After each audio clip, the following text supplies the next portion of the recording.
Assalamualaikum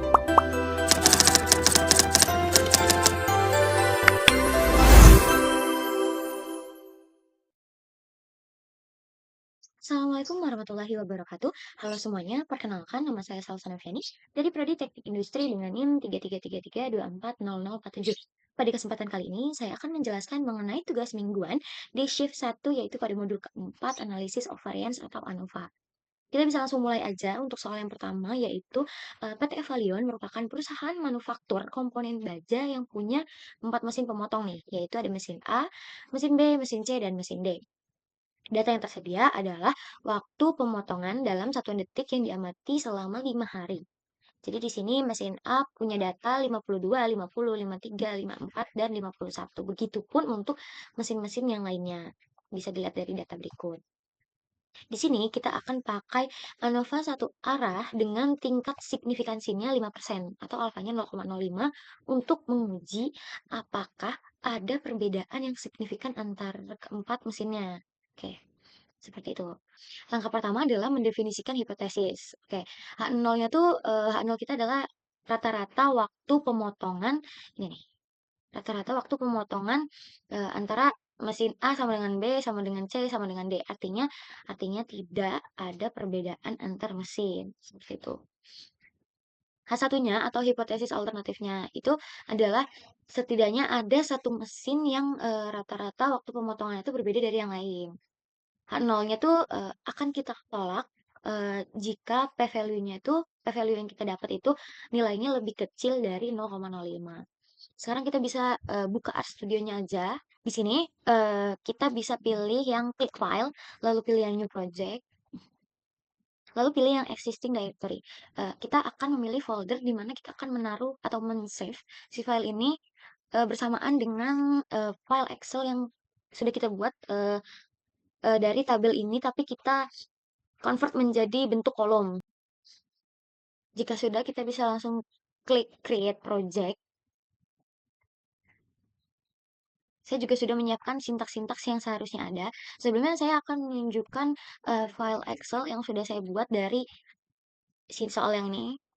Bentukannya akan jadi seperti ini. Jadi kita rubah dari yang awalnya seperti ini, itu jadi seperti ini, teman-teman. Oke, kita bisa langsung siapkan sintaks-sintaksnya. Oke, kita bisa yang pertama menginstal package-nya terlebih dahulu. Di sini package yang kita pakai itu ada readXL dan CAR. Untuk readXL sendiri itu package-nya itu dipakai untuk membaca file Excel ke R. Dan untuk package CAR sendiri itu digunakan untuk event test nanti.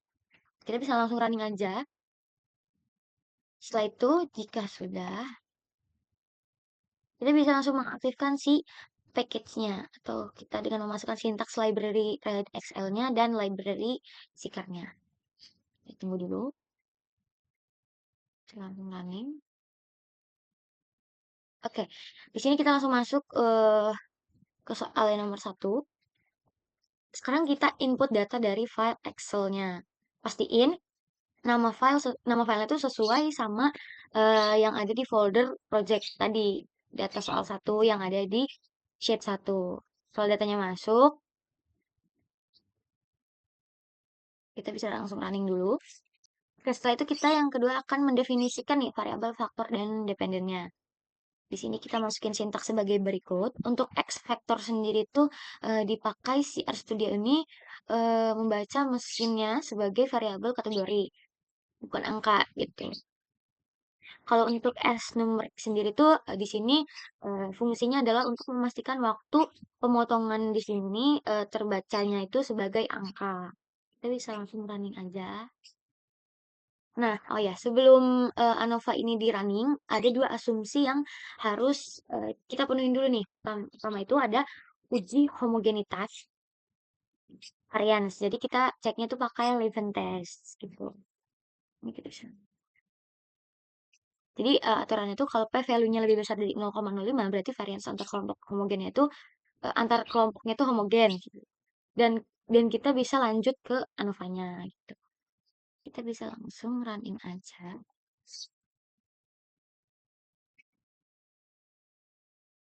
Oke, di sini, output-nya yang terlihat adalah kita lihat di kolom ini, PR lebih besar dari F. Jadi di sini P value-nya sekitar, 0,97 jauh di atas 0,05, maka variansnya itu homogen. Berarti asumsi pertama itu, terpenuhi. Untuk asumsi kedua itu, kita akan melakukan, uji normalitas data. Itu kita pakai uji Shapiro-Wilk sama seperti sebelumnya. Cuman kalau ini P value-nya tuh jika P value-nya lebih besar dari 0,05 itu berarti datanya berdistribusi normal. Kita bisa langsung running aja. Oke, di sini dia dapatkan hasil, kita bisa lihat dari P value-nya, yaitu sekitar 0,58 lah, jauh di atas 0,05 bedanya. Maka tuh datanya tuh akan berdistribusi normal. Jadi asumsi kedua ini bisa terpenuhi dan kita bisa lanjut ke pengujian ANOVA satu arahnya.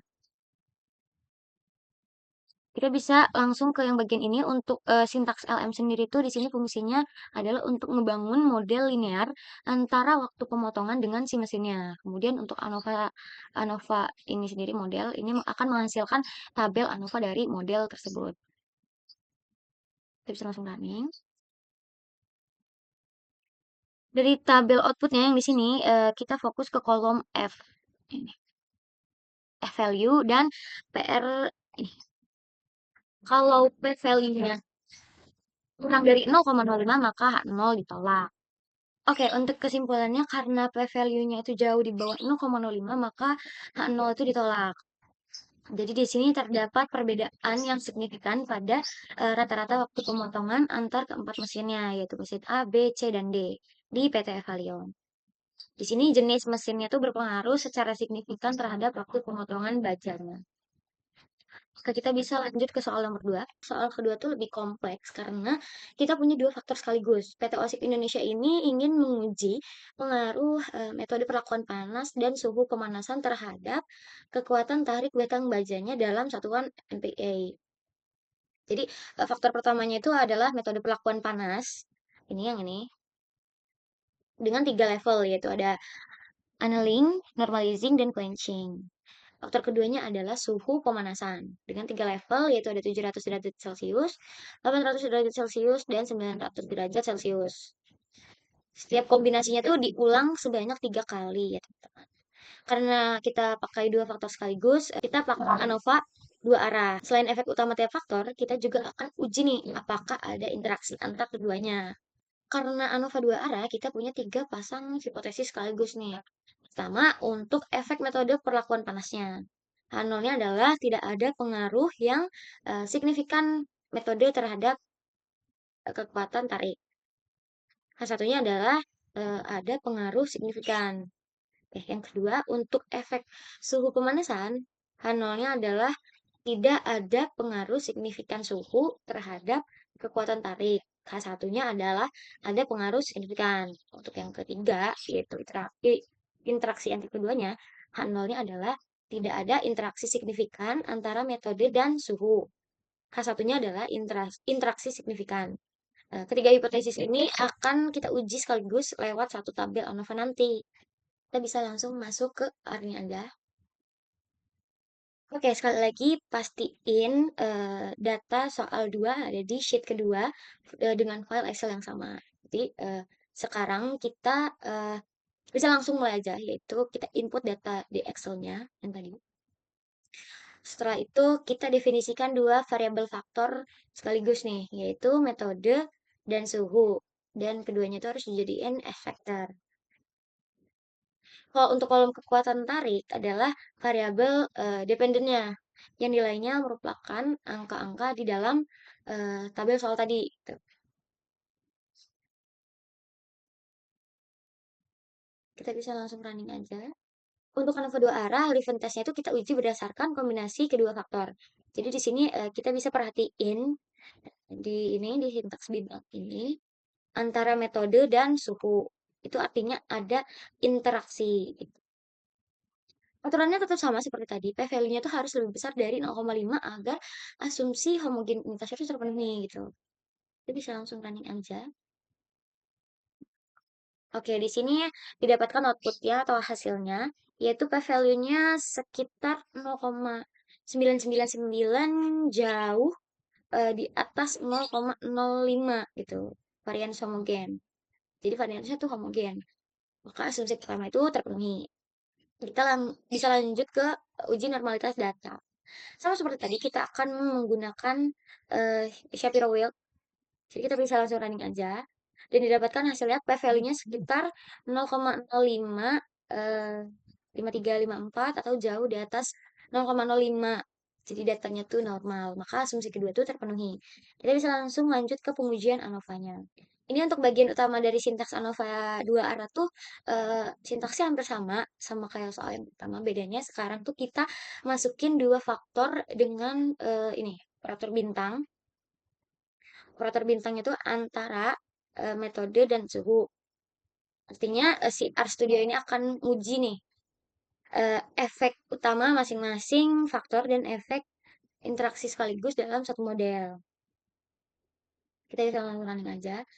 Dari tabel output ini, kita akan melihat tiga baris penting, yaitu baris metode, baris suhu, dan baris metode suhu untuk interaksinya. Oke, di sini untuk P value-nya sendiri itu jauh di bawah 0,05, maka hasilnya tuh H0 pertama tuh ditolak. Untuk metode perlakuan panas itu terhadap berpengaruh signifikan terhadap si kekuatan tariknya. Kalau dilihat dari datanya, quenching itu tertinggi itu. Normalizing itu di tengah dan annealing itu terendah. Untuk baris suhu, P value-nya itu jauh dari 0,05. Maka nolnya tuh ditolak juga. Di sini suhu pemanasannya itu berpengaruh signifikan. Jadi semakin tinggi si suhunya, makin tinggi kekuatan tariknya. Untuk baris ketiga metode suhu di sini P value-nya itu sekitar 0,98 yang jauh di atas 0,05. Maka nolnya tuh diterima. Nah, nol ketiganya itu diterima. Jadi nggak ada interaksi yang signifikan. Artinya pengaruh suhu terhadap kekuatan tarik itu bersifat konsisten di semua metode. Kedua faktor itu bekerja secara independen satu sama lain. Kesimpulan soal nomor 2 untuk hipotesis yang pertama, karena P value-nya kurang dari 0,05, maka nolnya ditolak, yang artinya metode perlakuan panas itu berpengaruh signifikan terhadap kekuatan tarik bajanya. Untuk hipotesis yang kedua, karena P value-nya kurang dari 0,05 juga, maka nolnya ditolak, yang artinya suhu pemanasan berpengaruh signifikan terhadap kekuatan tarik bajanya. Untuk hipotesis yang ketiga, karena P value-nya lebih besar dari 0,05, maka nolnya itu diterima. Jadi tidak ada interaksi signifikan antara metode dan suhu. Kedua faktor ini tuh bekerja secara independen gitu, teman-teman. Mungkin itu saja pembahasan lengkap mengenai tugas mingguan modul 4 ANOVA di shift 1. Kurang lebihnya mohon maaf. Sampai jumpa di video berikutnya. Wassalamualaikum warahmatullahi wabarakatuh. Audio Jungle.